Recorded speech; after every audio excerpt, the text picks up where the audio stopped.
It is Tuesday, March 3rd in the United States and Canada. Rasmus Ristolainen is still available, and this is a show called What Chaos from the Sports Interaction Studio in Boston, Massachusetts. I sit beside Pete Blackburn because my name's David Bean. And across the room is Sean DePaz. Sean, Risto's still out there for you. He is. You're going to be checking throughout the show, right? Yes, I will be. Not to get too far out of ourselves, but there's a little price might be too high. I don't know if I want that guy anymore. The price is too damn high. The price is too damn high. Shout out that guy. Shout out the rent is too damn high party. That's who I'm voting for. That guy was ahead of his time. He would have been a real star these days. He would have won the New York City mayoral election. Yeah.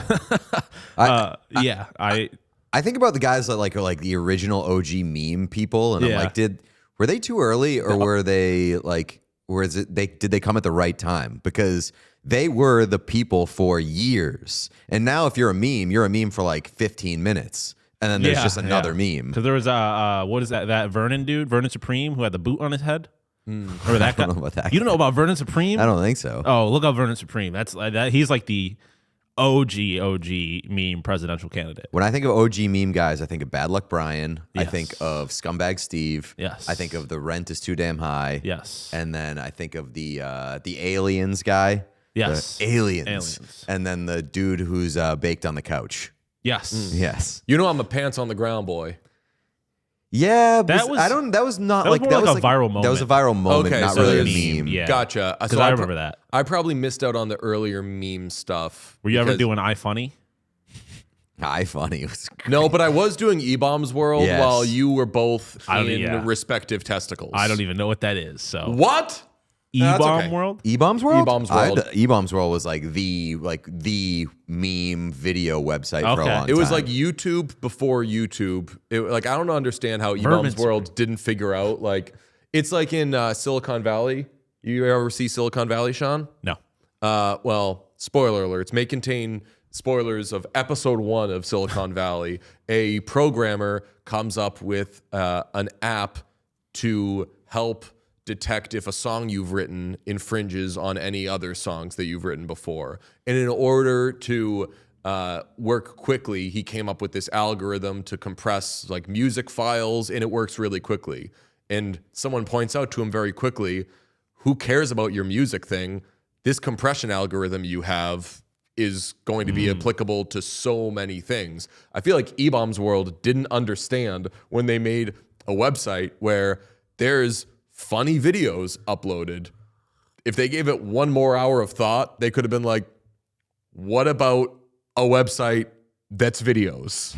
Yeah, They true. came so close to coming up with YouTube, but they also had soundboards, and I did use those all the time. Soundboards all the time. It's prank calling with soundboards. Like, that was my shit in middle school. Oh, yeah. that reminds me of back when you could do like the voice modulation thing on Xbox Live. Yeah. The E-Bombs World was kind of a minefield, though, because do you remember, Sean, did you ever experience the internet where people would send you videos or sneak videos, and then they would have like jump scares involved? Okay. So E-Bombs World had a lot of those, and you'd be like, you'd click on like what you thought was a funny video, and then it would be a horrifying jump scare. That shit ruined my life for about 3 to 5 years. Yeah, I believe it. It was horrible.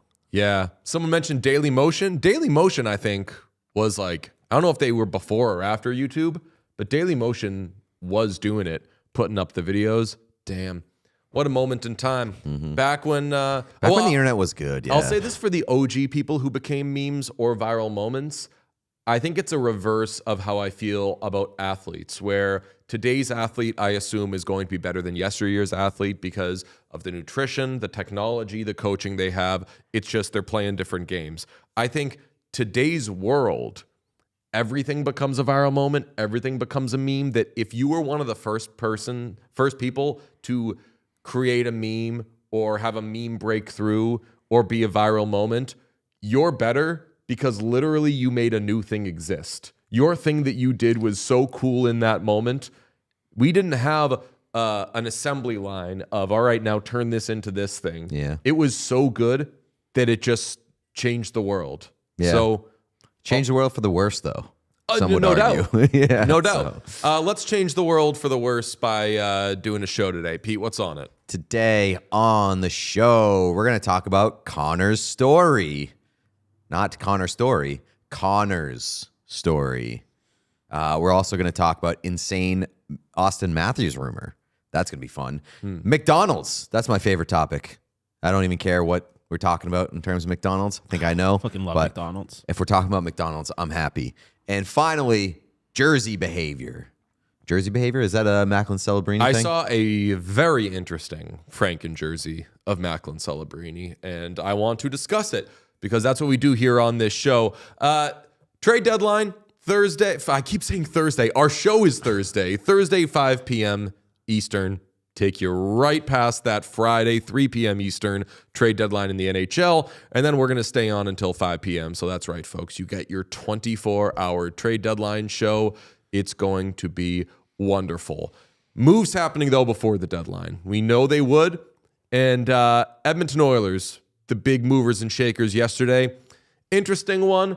I decided a couple of days ago I did not want Stan Bowman to make any big moves. I wanted him to work around the margins, get a defenseman, like I'd love for him to fix the goalie thing, but I think that I would rather somebody else fix the goalie thing in the offseason. So they make the first of what is rumored to be multiple moves. So maybe they're not going to take it easy as I hoped they would, but they go out, they trade a second-round pick for Connor Murphy from the Chicago Blackhawks, right shot defenseman in the last year of his deal, 32 years old, really good penalty killer. Blackhawks have the best penalty kill in the league. Him and Vlasic have been the top two penalty killers. Vlasic playing 3 minutes a night shorthanded. Connor Murphy playing 257 a night shorthanded. Oilers trade a second in 2028 to get the Blackhawks to eat half of that contract. Your reaction? I think it's a good deal. I think it's a good deal for the kind of player that they needed, which is somebody who plays fucking defense. Connor Murphy, not the sexiest name you'll ever hear. He's been in the league for a long time. He's pretty under the radar, I would say. I think Blackhawks fans probably like him. I would say, easy guess, the longest tenured Blackhawk. Definitely was. Yeah, so really solid stay-at-home defenseman. That's kind of the kind of player that the Oilers need. They needed a low event player very badly. Yeah. And Connor Murphy is one of the lowest event players in the league. That sounds so derogatory. I know you don't necessarily mean it that way. Defenseman. It's not endearing or derogatory. I know, especially when he's joining a team with Evan Bouchard. You need Connor Murphy. Sometimes you need low event guys. Give me Bouchard Murphy pairing. Is that what you're getting at? A Bouchard Murphy pairing would be. That is the most net nothing. And again, endearing net nothing, or like net nothing, no event pair. And they're both right D. Yeah, I was gonna say the funniest part about it is they so badly needed a right shot defenseman. It would be hilarious and then they put him on a pairing that's two right defensemen, and they keep themselves in the same situation. I think the deal is fine. I don't love it. I'm happy he's on the team though. What don't you love about it? I don't love that. It makes me think about other things. I'm like, so you traded Brett Kulak, and then you had to got a show to do today. Brett Kulak. Got a trade to make today. I'll say this. I like Brett Kulak, and Brett Kulak is a better playoff player than what I know of Connor Murphy because he's never been to the playoffs before. But positionally and structurally, I think that Connor Murphy makes more sense for Brett Kulak. But they've kind of been they've been needing to replace Brett Kulak since they lost him. Brett Kulak. Connor Murphy has indeed been to the playoffs before. Has he? Yeah. 2019, 2020. I apologize. How did that prolific Blackhawks run go? Played 9 games, so they won a series. Ooh. Damn. If you had told me that the Blackhawks could have won a playoff series in the last. Could have won 2 series if they swept them, but I don't. So they were in the conference final. Yeah, that's right.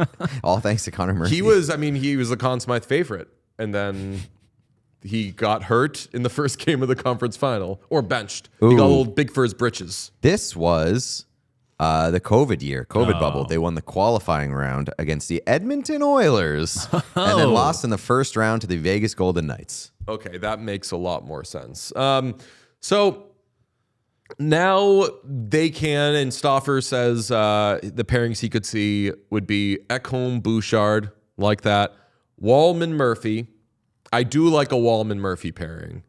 And then Nurse Wallman Emberson. Murphy sounds like a fucking Law firm, yeah. And it's because anything that ends in Murphy sounds like a law firm.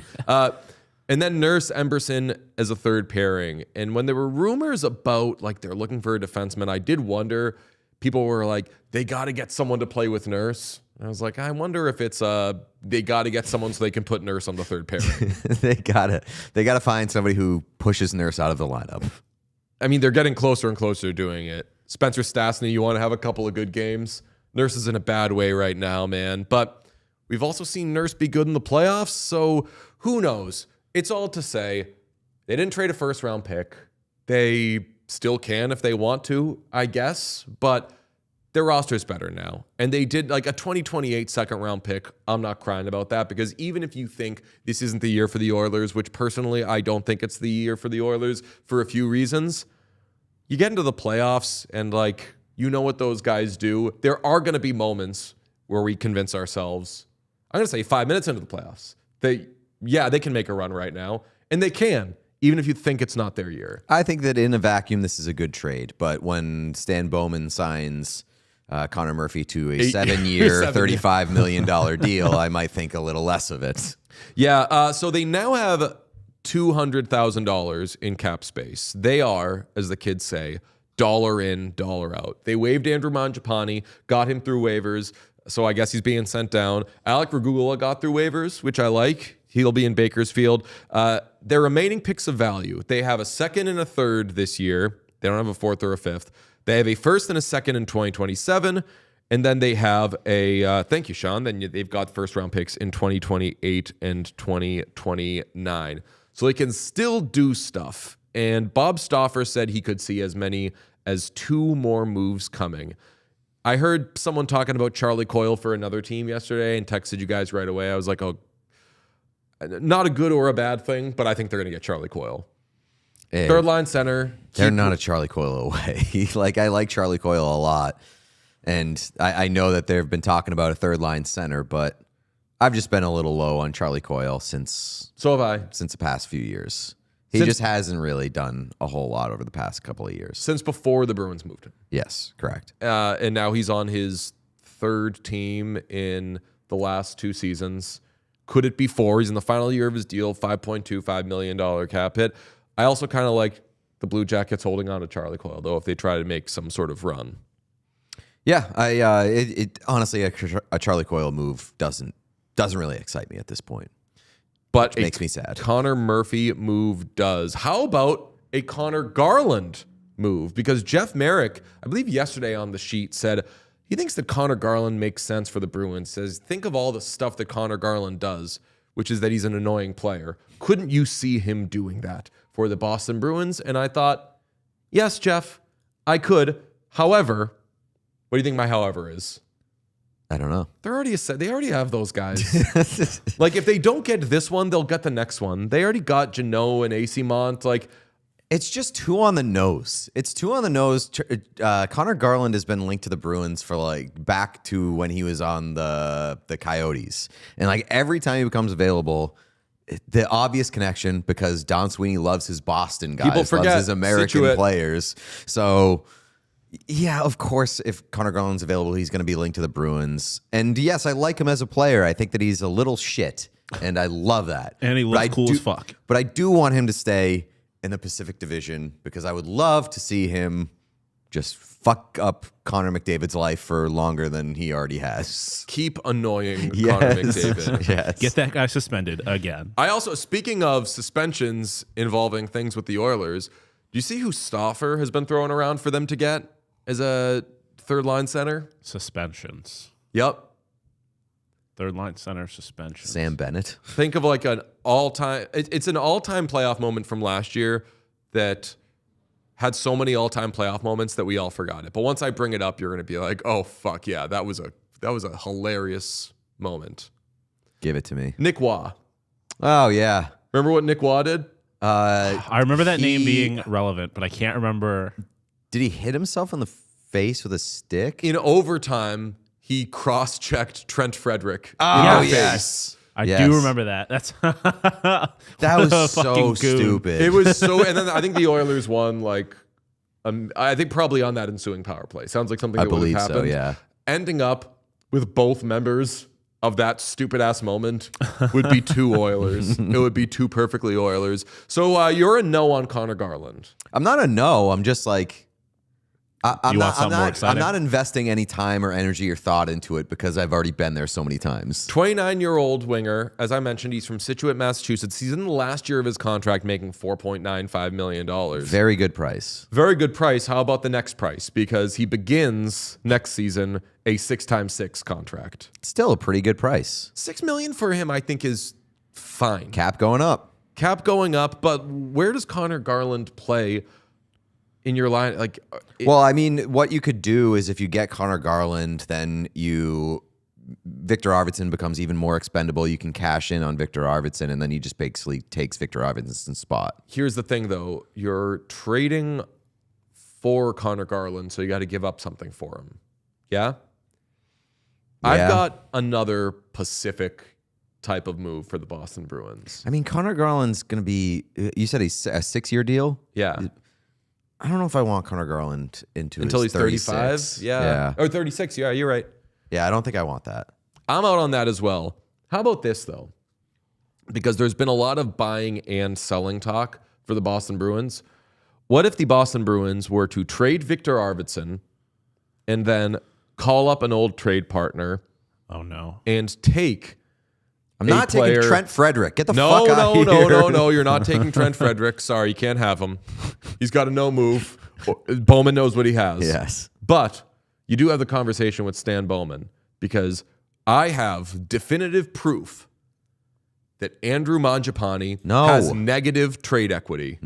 Negative trade equity. Yes. Okay? Yes. So if you're the Boston Bruins with where they are, why wouldn't you trade Victor Arvidsson, get something for him, and then make the Oilers give you something to replace Victor Arvidsson with Andrew Mangiapane? You're already 1-for-1 in taking a wing who didn't work with the Oilers and having him come in and play with success. I think that we both would have argued before this season that you would rather have Andrew Mangiapane than Victor Arvidsson.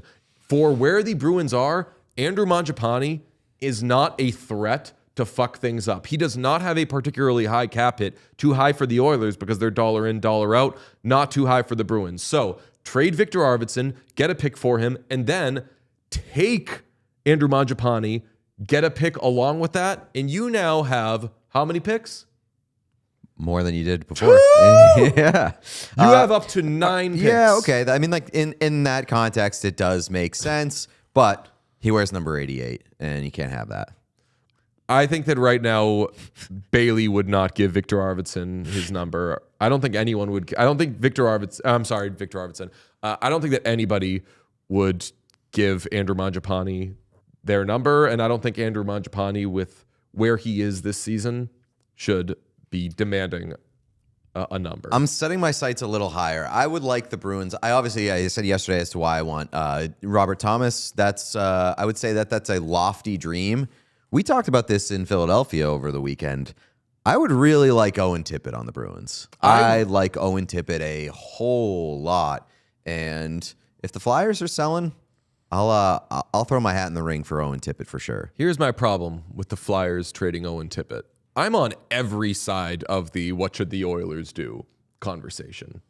Because I think that they need more guys, and I think they need to have like a true amazing star player, and I have no idea how either thing happens. And I think, you want to have players who are still there by the time you've turned this thing around.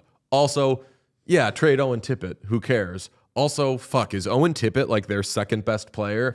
They are in such no man's land, brother. They are in such no man's land. And I don't know. I don't really know what's coming.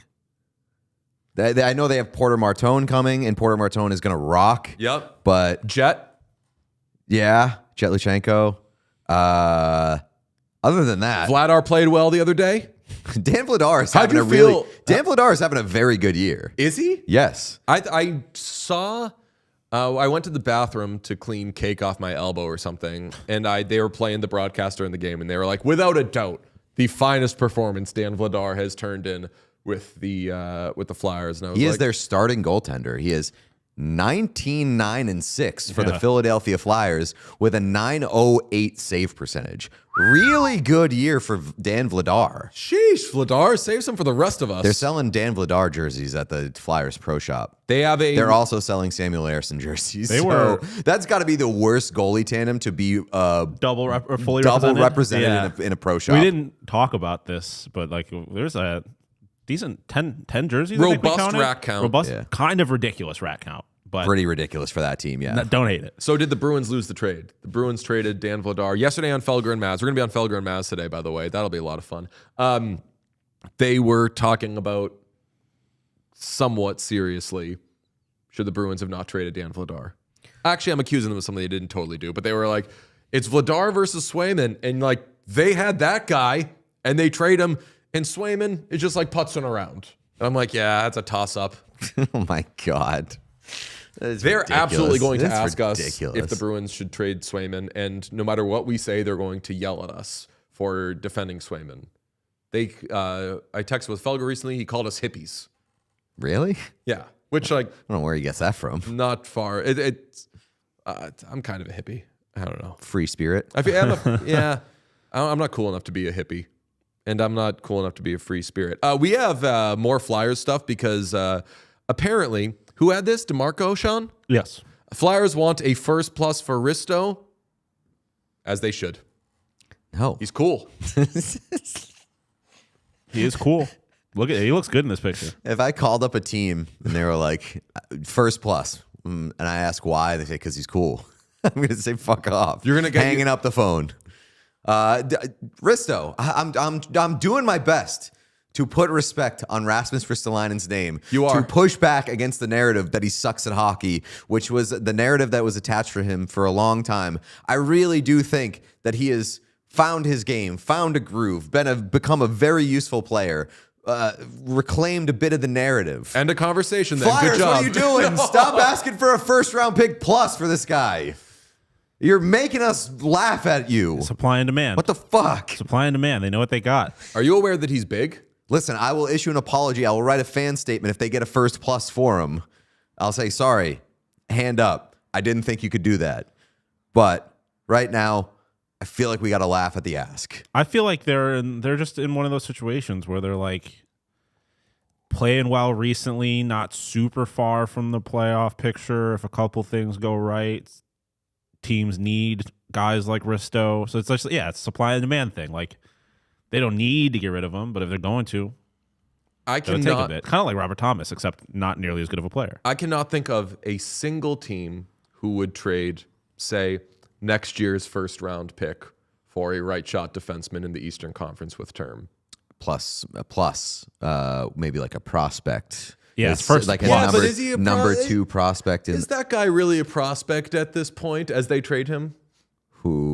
Wait. Oh, I think we're talking about different situations. I'm talking about the Leafs. Yeah. I'm saying like that when they made that trade, people were like, yeah, Minton, yeah, maybe he could be whatever. Fraser Minton's like what, like 23?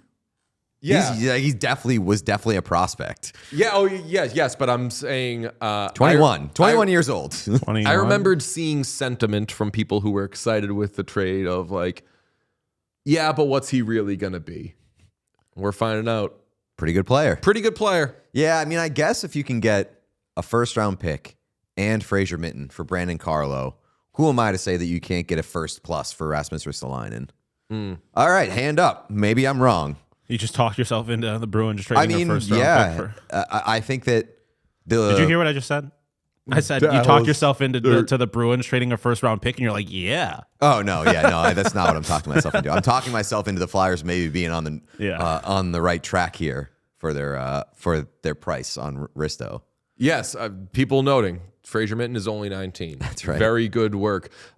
I can think of a team, man. I keep saying stars for Risto.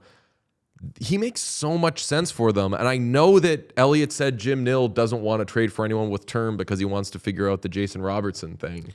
I feel like figure that out later, dog. I feel like a right shot defenseman, like the knee-jerk reaction at this point, we've just been conditioned to say Dallas Stars every single time.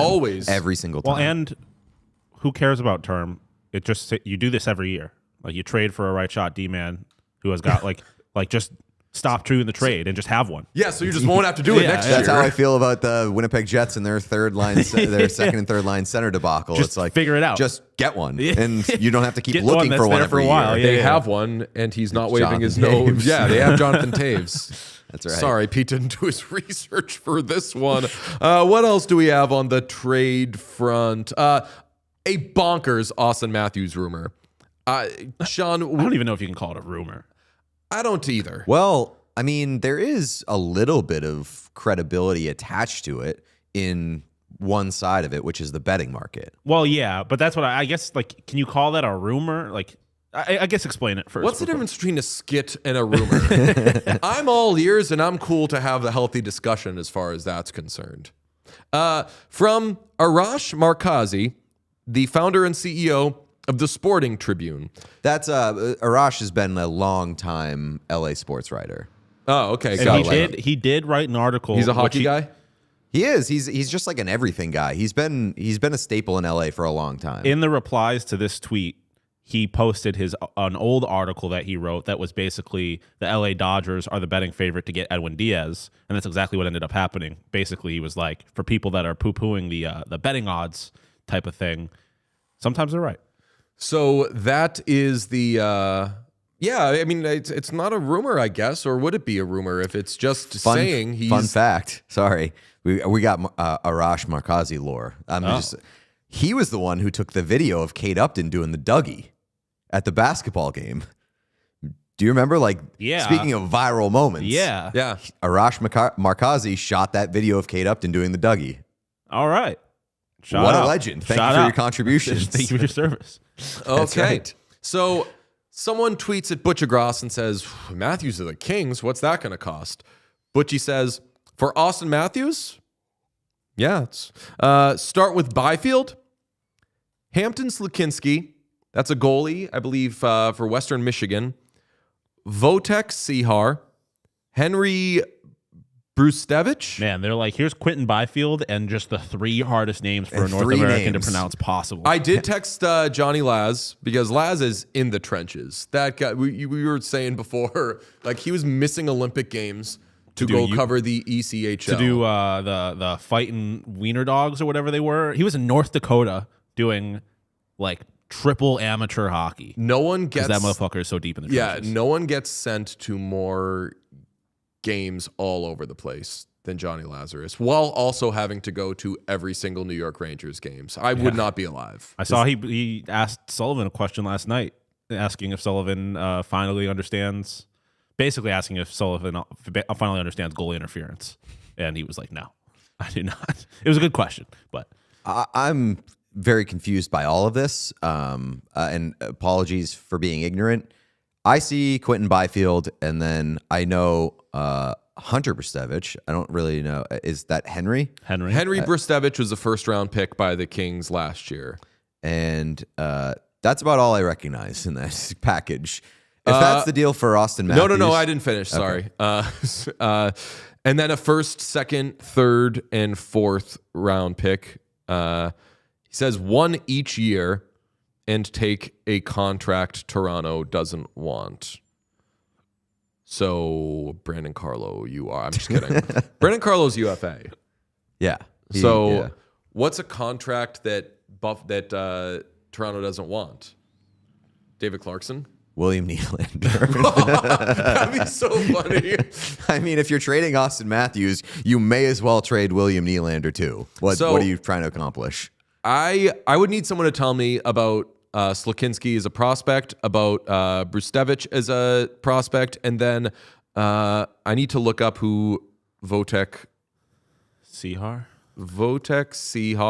is. A Czech hockey player who was taken in the second round. Oh, World Juniors by MVP, the Kings, apparently, according to the chat. Okay. He was World Juniors MVP first. A relentless winger who brings two-way value through his details. He competes and grinds on the forecheck, powers down on the back check.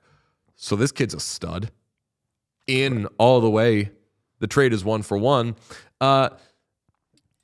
Do you like Austin Matthews as a King?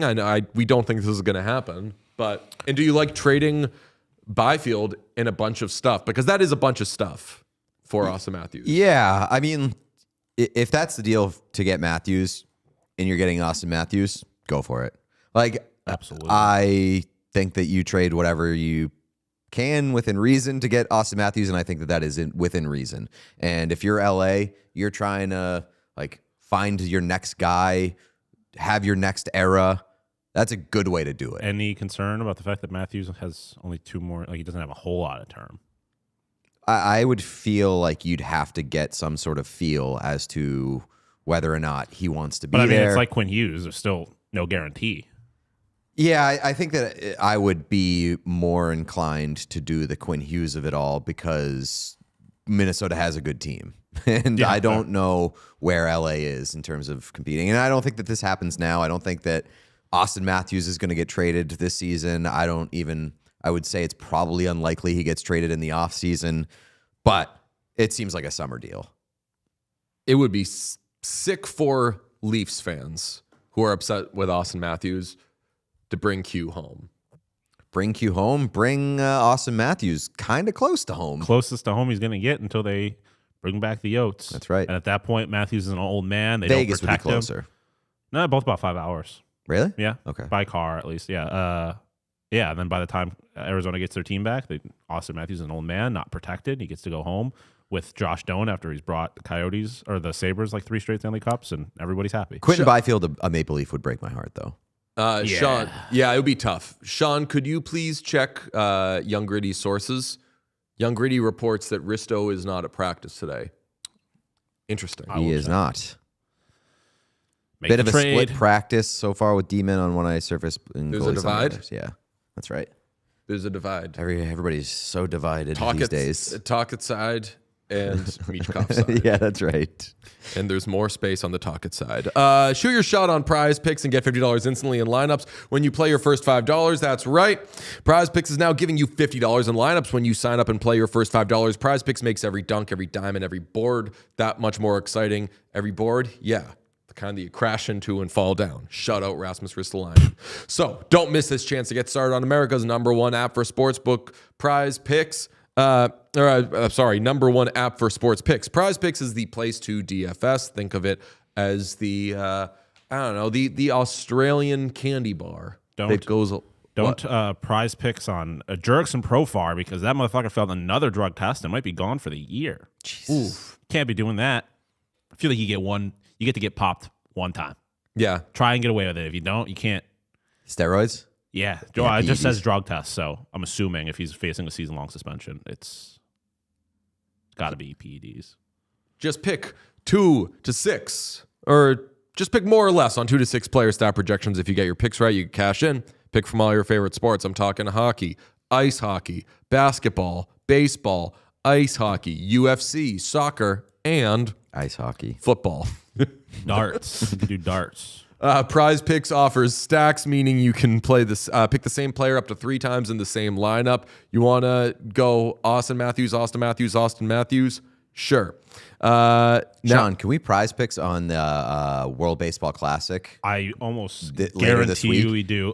We didn't talk about that part. We haven't talked about that. The World Baseball Classic, Japan is going to be playing a 5 a.m. game at Eastern. 5 a.m. during might have- our trade deadline stream, and I'm very excited to watch some World Baseball Classic baseball. Might have some baseball people on the Hell yeah. stream. Download the Prize Picks app today and use code WhatChaos to get $50 in lineups after you play your first $5 lineup. That's code WhatChaos. A transition partially from the trade stuff is the Vancouver Canucks are ass. And this is a development. They have 3 wins in their last 26 games. So fucking bad. One of which came in a shootout. That's not amazing. Elias Pettersson, who is on a sweetheart of a deal, I would say. I think a good contract. For who? For Elias Pettersson. Yes. Oh my God, I'm looking at the game logs. And Although it's he just, doesn't even seem like he's enjoying himself. it's just L's and zeros as far as the eye can see. In 3 games since returning from the Olympics, all losses for the Canucks, of course. Elias Pettersson has registered only 0 shots on goal.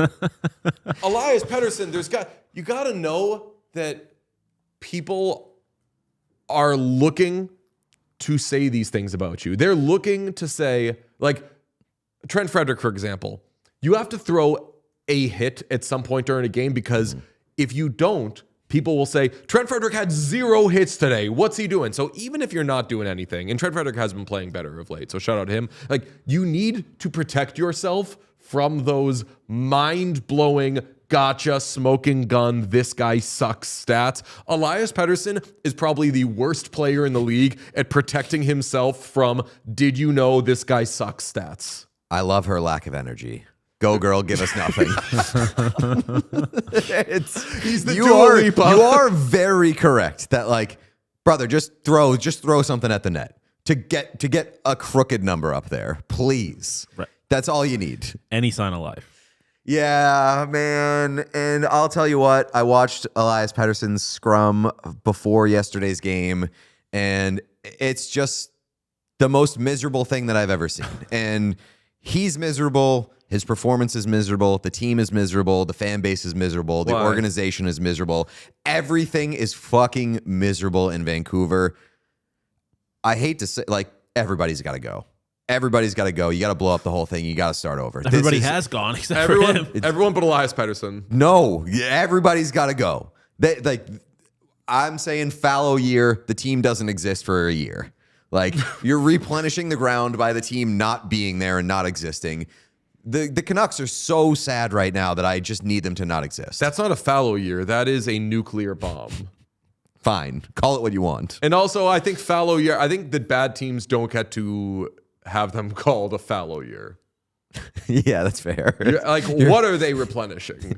Salted soil. What nutrients? But if you're starting at ground zero, who better to have with you for something involving zero than Elias Pettersson? That's true. That guy shits zeros, brother. Yeah.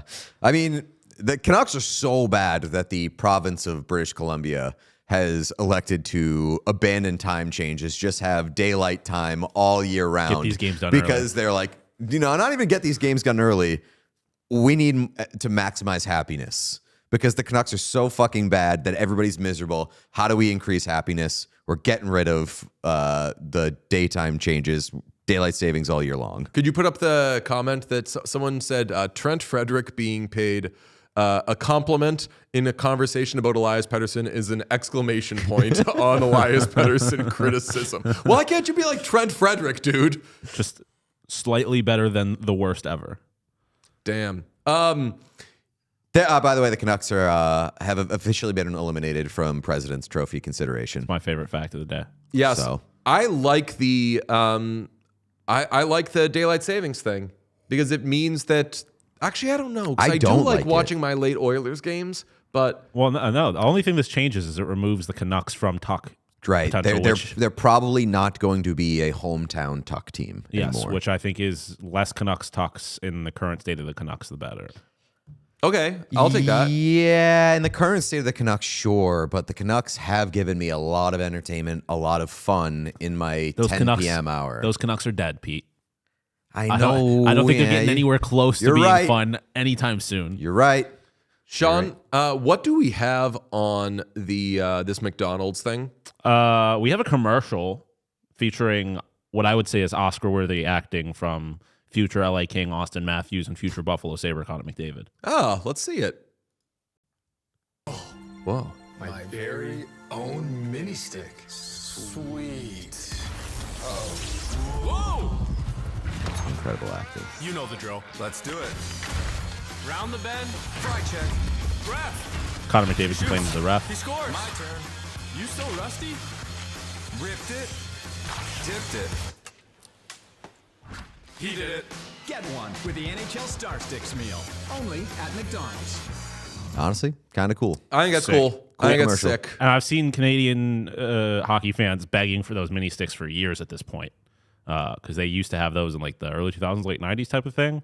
So seems like Canadians are pretty pleased that it's back. I said earlier before the show, I plan on going up to Canada just to get some. I want the Macklin Celebrini. It's also interesting they offer Quinn Hughes An American playing on an American team, only available in Canada. Yes, so you get those little mini sticks or tiny sticks with the Hockey Hero Burger, which is per Greg Wyshynski, 3 juicy 100% Canadian beef patties topped with shredded lettuce, crispy hickory smoked bacon, processed cheese, and mayo-style sauce. The 7 players available are Connor McDavid, Austin Matthews, Macklin Celebrini, Quinn Hughes, Cale Makar, Sam Montembeault, and Sam Reinhart.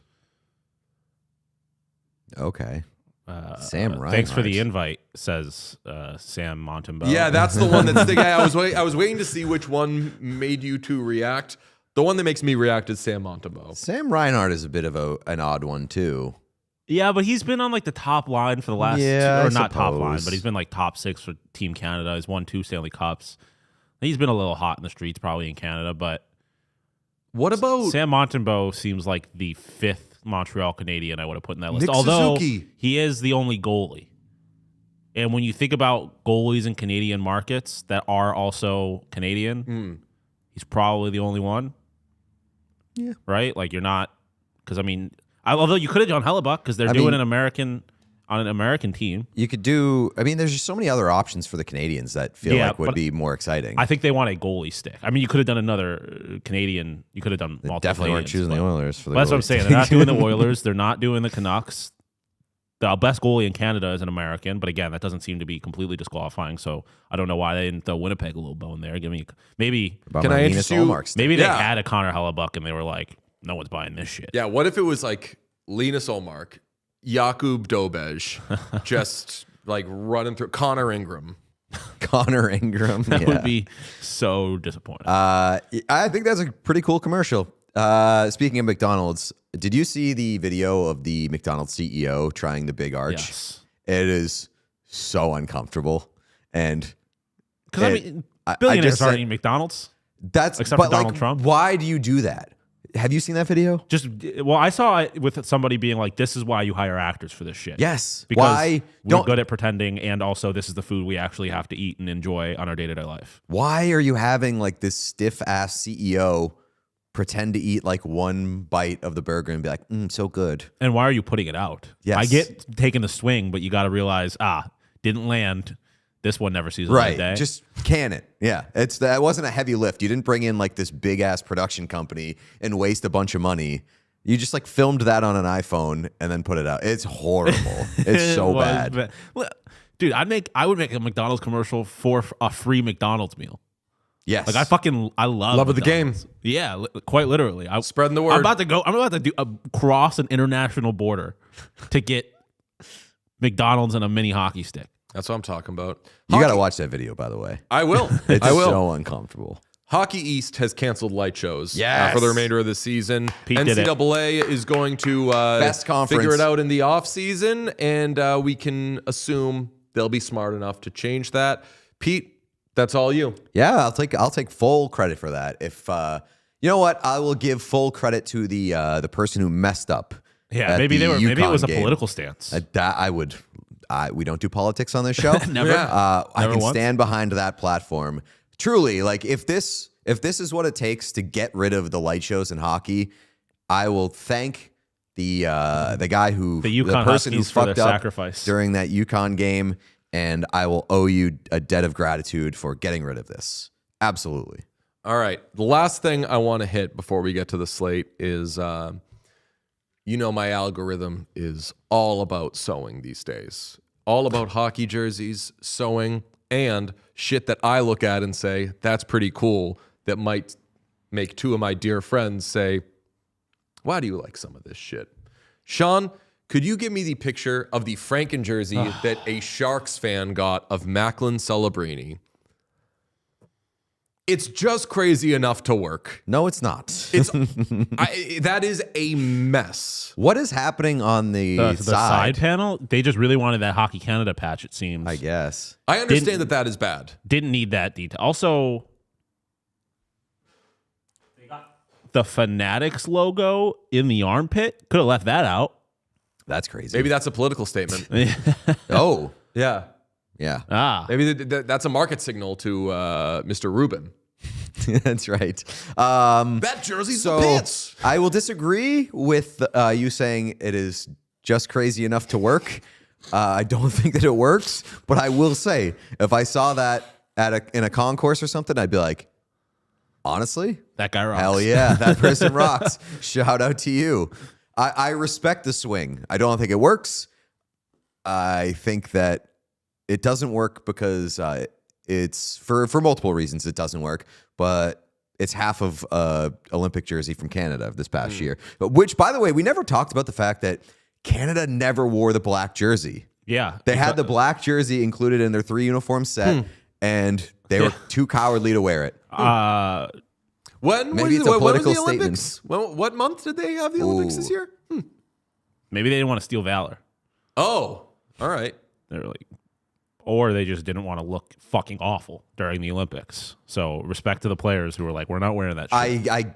I bet it was the players that were like, we're not doing this. Yeah, I'd like to think it's like Connor McDavid and MPP were just like, we gotta do something about That it. game against Show some respect. That game against the United States was MPP protesting. Yeah, they were gonna wear the black jersey. She's like, you know what? Knee injury. Go fuck yourself. Not wearing that shit. MPP Go lose out. 5-0, get Illness. fucked. Jersey-related illness. That's some Chris Sale shit. Yeah, true. Yeah, I was like, I'm gonna cut the sleeves off this shit. Now make me wear them. I just didn't want to let that go without recognizing that. Got to notice you didn't wear the black jersey. They were so close to being good jerseys too. They're so close. Like the white jerseys that they wore were really good if they didn't have any black on them. The only like black jerseys that I like from Canada were the ones where they had like the red shoulders. They wore them in the Were they World in the sun too long? No, they wore them in the World Juniors for a couple of years. I think I know what you're talking about. Those are pretty good. Black's not in your flag, man. Where the only country that I like wearing a color that doesn't associate with their flag, I love that Italy always wears blue.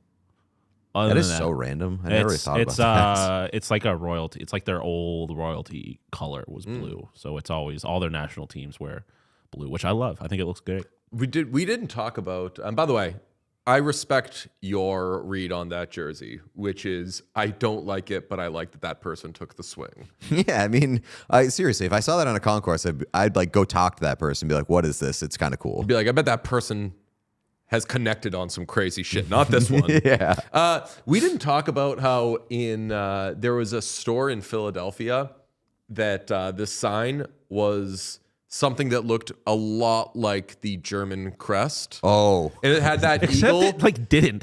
Shut. It's my story.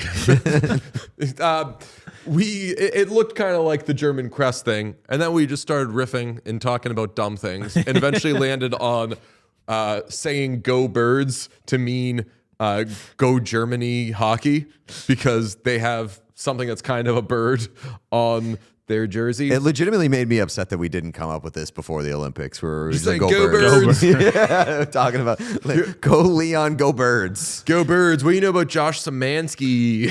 And then we eventually landed, and by we, I said me. I eventually landed on calling the Nazis Bird Gang, and that wasn't received quite as well. Yeah, we said, okay, the bit has been retired. Go Birds, though, for Team Germany. Absolutely. I like that because it's derogatory. Just calling an towards entire fan base Nazis, not the... the most. But I mean, No, if you're going to I'm call one of calling- them Nazis, No, but I'm saying... I'm calling the Nazis But Bird Gang. That's what I'm saying, though. If people are saying, if two-way we're out in street. public and people are saying to each other, like, bang, bang, Bird Gang, you'd be like, uh-oh, what's wrong with these people? They're trying to reclaim. The Philadelphians are trying to reclaim Bird Gang from the Nazis. All right. That is Philadelphia Eagles talk. Sean, we have 10 games tonight? we actually do have 10 games. +1. Oh. So what's that, like 9? Yeah. All right. We've got the Pittsburgh Penguins visiting the Boston Bruins at 7 p.m. Eastern. Once upon a time, I wouldn't care about this matchup, but now I do. You got the Vegas Golden Knights at the Buffalo Sabres. That's a Tucky Bowl. It's a Krebs 7 Bowl. p.m. tuck. Ooh. Yeah, it is a 7 p.m. tuck. Almost every tuck is a 7 p.m. tuck. Or every There's almost always Well, it's gotta be a tuck. There's almost always a 7 p.m. tuck, I guess. Well, 'cause any that's game when can the be No, season but I'm is. saying game like a can be a tuck. tuck. Yes, it is a tuck Any bowl. game can be a tuck if you're lame enough. Tuck bowl, Krebs bowl, and honestly, like I know we have our rules about revenge game, but Jack Eichel feels like he's in a perpetual revenge game. But yes, Tonight is the night. and Tage confirmed He confirmed. is including Jack Eichel, and that he hopes Sabres fans cheer. And I think it's going to be a mix. I think there's going to be a lot of Americans who are like rah rah USA, and a lot of Sabres fans who are like, I hate that guy for the rest of my life, no matter what. You can catch the Florida Panthers on TNT as they visit the New Jersey Devils. That's at 7 p.m. You got Utah at Washington at 7 p.m. Predators take on the Blue Jackets at 7 p.m. That's a good one. That's a clawing their way into it bowl. I don't know where the Blue Jackets are right now. Next one's a banger. Next one's a banger revenge game. I believe the Blue Jackets got a nice win last night. Did they not? Charlie Coyle to the Yes, rescue. they did. Chicago Blackhawks. Oh, they beat the Rangers. That doesn't count. Chicago Blackhawks at the Winnipeg Jets in what you could maybe sort of call Is. a Jonathan Taves revenge game. First Yeah. season back. Get your revenge, brother. First season back in Take the it NHL. out on him. Yeah, this is Fuck 'em absolutely up. a revenge They're in game. Winnipeg, though. Still a revenge He'll- game. he'll have his revenge. It's revenge on the crest. Yeah. Get him. He said, fuck you, I'm not being traded. I'm never coming back to you. You're not my real dad. Dallas Stars take on the Calgary Flames at 9 p.m. Eastern in the United States and Canada. You got the Ottawa Senators at Edmonton Oilers at 9 p.m. Eastern in the United States and Canada. The Lightning at the Wild. That's a good one. Hell yeah, brother. That's a good one. Banger, 9:30 dude. p.m. You can catch it on TNT. Avalanche coming off a win over the Hell Kings. The yeah, last brother. three games of Ducks. this slate fucking The rocked. last 3 to 4 games on this slate are Bangers. unbelievable. And then the final tuck tied with the Avalanche and Ducks is the Montreal Canadiens at San Jose Sharks. hell yeah, brother. Carey Price Bowl. That's Yes, right. yes, Goddamn yes. right. That is, man, that's That bangs. We are all Sharks fans. and this by is we, I mean asking me. for it, and I'm gonna say this is an A slate. Yeah, I agree. A slate because Big I time. really do like the 7 p.m. games. That's 3 good 7 p.m. games. And then like Nashville at Blue Jackets, I think is fun. And then those final 4. What's the, Oilers, anyone, Lightning, Wild, Ducks, Avalanche, Canadians, Sharks. Lightning. That's an A. I'm like a little upset that those 3 games are so close together because I'm Yeah. going to have to make some tough choices. I'll 2 screen for sure, but man, Oilers being at 9 is Wild. clutch. Lightning Wild is about as good as you can get at this point in Yeah. time. At this point in the season, Colorado Anaheim seems like that could be a very high event. Same Western with Montreal Conference Sharks. Final preview? Oh yeah, Those are about to be, as it stands, the 1 seeds in their respective divisions by point percentage. And then Montreal, San Jose, those teams are fighting for their playoff lives to a certain extent. Couple notes on the PWHL. We've got the Montreal Victoire against the Toronto Scepters tonight at 7 p.m. It's a 1-game slate. And another note on the PWHL, they got to get PWHL.com because they don't own that. You go to PWHL.com Oh, no. and you're brought to a handmade linen store called Pigeon Wholesale. Now they know what they got. PWHL.com brings you to Pigeon Wholesale. Seems like they got some good linen stuff, but I'm asking the PWHL, get your domain. Or gotta- can they at least, can we get the linen company to toss the slate on there? Yeah, right. Just have a Just a little sponsorship. ticker at the top, please. Or you got to do the AmazonDiapers.com thing. PWHL has to get into the linen business, like dramatically undercut the Push 'em out. the price of linen. Yep. And then It's gonna cost money. It is, but it's money for market share. Yeah. Well, you know about Michael Scott Paper Company. Precisely. Exactly. I got a Sports Interaction one. It's brought to you by Sports Interaction, Sportsbook and Casino. Every game is your game when you bet with Sports Interaction. Bet the action on every period, every shift, every shot with Canada's homegrown sportsbook. Sports Interaction, Ontario, only 18 plus. Please play responsibly. Bruins and Penguins play at 7 p.m. Eastern. It is a Jeremy Swayman, Stuart Skinner matchup. That is a Felger and Maz Bowl. I think the only 2 goalies that That those is guys so know. true. The only 2 goalies that those guys know. and Linus Olmark. Jeremy Swayman because they hate him. Stuart Skinner because Maz hates him. It's just that any player they talk about is because they hate them. They also know Linus Olmark. Yes. I think they also know Matt Murray because for a while they were like, look at what the Penguins are doing. You can just get Matt Could Murray, not be more win a random. cup. Did Matt Murray win a cup with them? Yeah. I think he did. He Yeah. did in his Yeah. first season. Like Yeah. before he was a rookie, he won a cup. Did they call him up like during the playoffs? Like towards the end of the year, yeah. He was. So he was the true Hamburglar. Marc-Andre Fleury got hurt at the beginning of the playoffs. Matt Murray filled in, never gave up the net. All right. I'm taking the under on this one. Under 6.5 goals for these lambasted, much maligned goaltenders. Stu's been pretty good. I'm betting on one of these goalies to have a good game. So then it's under 6.5. Like a 4-2 game. Or if it's 2-1, then we both get to blah everybody as they do on Felger and Mass. Laura in the chat saying so we're going to get confused with the team colors being so similar. Oh, that guy isn't good with colors. Yo, do we do the over like Swayman's over like Pittsburgh's team goals? Like Pittsburgh's team goals being like it's going to be like a Pittsburgh 5-1 type of deal. Do you under think 6.5 over on the Pittsburgh total? If you're this is in Boston, but I might be in the building. If it's in Pittsburgh, if your team is playing against the Bruins, blackboards. Do you buy tickets front row? You and front like 3 rows. You and like 35 of your closest friends. Everyone just wear black.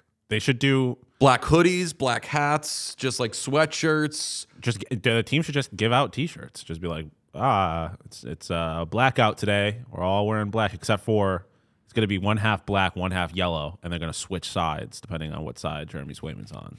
People doing their research, their like pre-scouting. Kurt Schilling used to just watch everything, sit in the dugout with a pen and a pad. You remember that? No. Fucking dork. Yeah. Kurt Schilling would sit there the whole game just taking notes, writing stuff. He was just always working, grinding it so the cameras could see. And just always taking notes. That's what he put in. There must have been some crazy shit in those notebooks. That's true. That's true. Like, what happened when he figured out all the stuff about the batters? He kept writing. That's right. What are those doodles looking like? Anyway, he was putting together his Outkick resume on a notepad. But everybody's doing their scouting, their video on Jeremy Swayman, and they're like, it's not like a glove, it's not like a reverse VH thing. It's just go near anything dark, shoot the puck. You are good. Cheat code. Every game is your game when you bet with Sports Interaction. From puck drop to overtime, bet with live odds on every play with easy deposits and payouts. Go to sportsinteraction.com/whatchaos to open an account. Ontario only 18+. Please play responsibly. We've got a little planning to do for the deadline stream on Thursday. We are looking forward to it. It's going to be a blast. Make sure you're with us. So we're going to work on some stuff around here for a little bit. Thank you to Elias Pettersson, Austin Matthews. First time he's heard that in a while. Connor Murphy, Ronald McDonald. You know my girlfriend calls me Ronald McDonald. Derogatory. Why? You're a strong man. Like what? Like lever for calling you Ronald McDonald? I don't want to tell you all that, but that's something I would have shut down real quick. I told her one time that I was like, I got McDonald's today. She was like, damn, really? What'd you get? And I told her what I got. She was like, damn, Ronald McDonald. And I was like, fuck, that's such a good insult. Just because you got McDonald's? Nah, I got like a lot of McDonald's. I thought she was calling you like a clown or something like that. That I could live with because I do love McDonald's and I eat McDonald's probably more than I should. So call me Ronald McDonald. No, she was calling me a clown. I'd be like, call me a clown. I'm the clown that is fed. I am the clown eating the good stuff. But yeah, Ronald McDonald, derogatory. Ronald McDonald can be endearing as well. Well, I love calling people a clown. Yeah. Like that's such a good insult. So calling somebody a specific clown is even better. Thank you to Charlie Coyle. Bozo the Clown. Thank you to Bozo the Clown. Thank you to Quentin Byfield. Thank you to Hampton Slakinski. Thank you to Votek Sihar, Henry Brustovich. Thank you to John Butchagras. Thank you to Arash Markazi. Yep. Thank you to Kate Upton and the Dougie. Thank you to the NCAA. Thank you to Macklin Celebrini. Thank you to Jeremy Swayman. Big thank you to the UConn light show guy. No, that was at UMass. Thank you to the UMass light show person. And thank you, UConn, for your sacrifice because you lost that game for the greater cause. That's right. And thank you, as always, to Stuart Skinner. Someone in the chat said that our wags should get a takeover during the stream. No. Definitely not. No. Absolutely not. I ask the questions around here. Silence and women again. Classic. We could put them on, but Pete and I are both standing there off camera, just like put a lot of work into this show, building this audience. Ellen's going to her first Fleet game in a couple weeks. So we could do Ellen on the PWHL. That'd be fun. Hell yeah. I'm so pissed. I'm not going to. Buffalo didn't show out well enough, which I can't say I'm surprised by, unfortunately. Didn't show out well enough for the PWHL takeover game they got last year, so they didn't get one this year. And so I guess I could go to Toronto. Maybe I'm going to do that. Thank you also to Dua Lipa. Yes, thank you very much, everybody. Because I mean, I don't need an explanation. always but thank just you to Dua. curious. Elias Pettersson, I said is Dua Lipa. Okay. When you said what Go is it? girl, give us nothing. Go girl, give us nothing. That is about Dua Lipa, right? I don't know. I always assumed it was. Go girl, I love her lack of energy. Go girl, give us nothing. I would assume that Dua it's Lipa is what came up. Yeah. yeah, because like her Dua Lipa's dance move is just. I mean, the only standing there going like that. I mean, the only time that I've seen that I remember Dua Lipa dancing is when they did the pandemic Grammys, in which she did the soundstage thing, and it was collectively the horniest moment in America. Yes, I believe that is factual. It was commented originally on Dua Lipa's posted on her performance of New Rules at the 2018 Brit Awards. So it was based on her dancing / performance. Well, I think that she redeemed herself at the Grammys a few years later. Okay. Well, that's going to do it for today. Thank you to everybody we have thanked, and we will talk to you. Oh, we've also got an explainer of the NHL trade deadline, how trades work, how the deadline works. It's very good if we do say so ourselves. We will talk to you tomorrow. Bye. Bye. If you enjoyed this video, please subscribe to What Chaos here on YouTube. You will get everything, daily episodes, player interviews, and so much more. It's all here on the What Chaos YouTube. Hit subscribe.